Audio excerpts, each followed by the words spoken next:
Hi, I'm Jonathan Alpert. I'm a psychotherapist in New York and Washington, D.C., and also the author of the forthcoming book, Therapy Nation.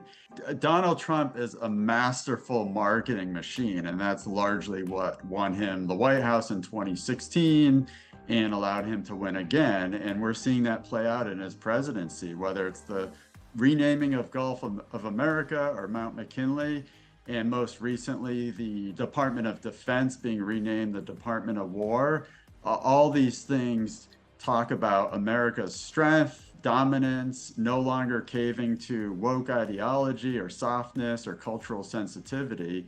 He is exerting power, and it's a throwback to a time when America was strong and we weren't passive, and it's sending a signal to the world that we are strong and don't mess with us. So Donald Trump is going back to what we once had for, I believe, 160 years. The Department of Defense used to be called the Department of War. So he's really just going back to what we once had.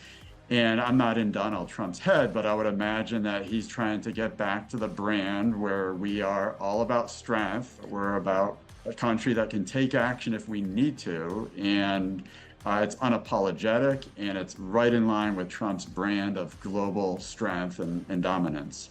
Donald Trump is not caving to wokeism, cultural sensitivity. He's simply focused on being strong and dominant.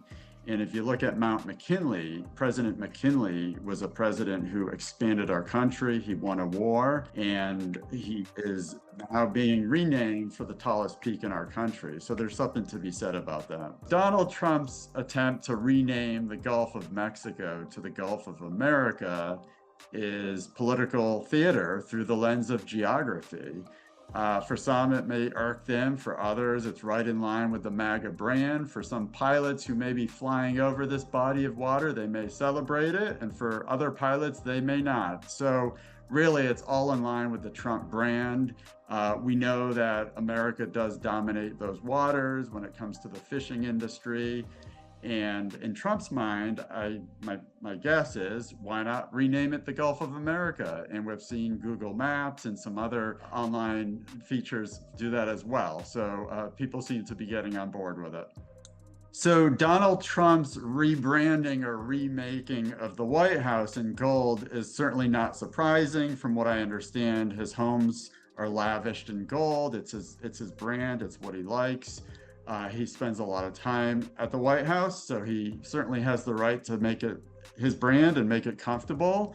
There will be people who don't like it. They'll think it leans a little bit too casino-like, a bit too overstated, and then there will be people who love it.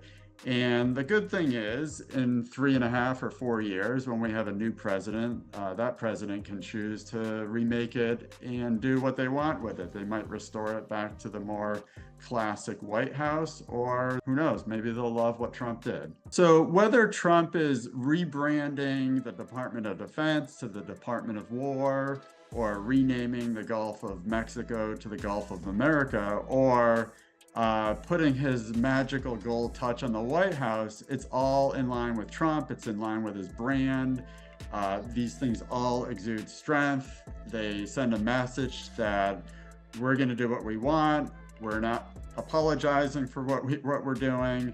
We're not going to cave to cultural sensitivity or wokeism. And we have an opportunity in a few years to do it all over again.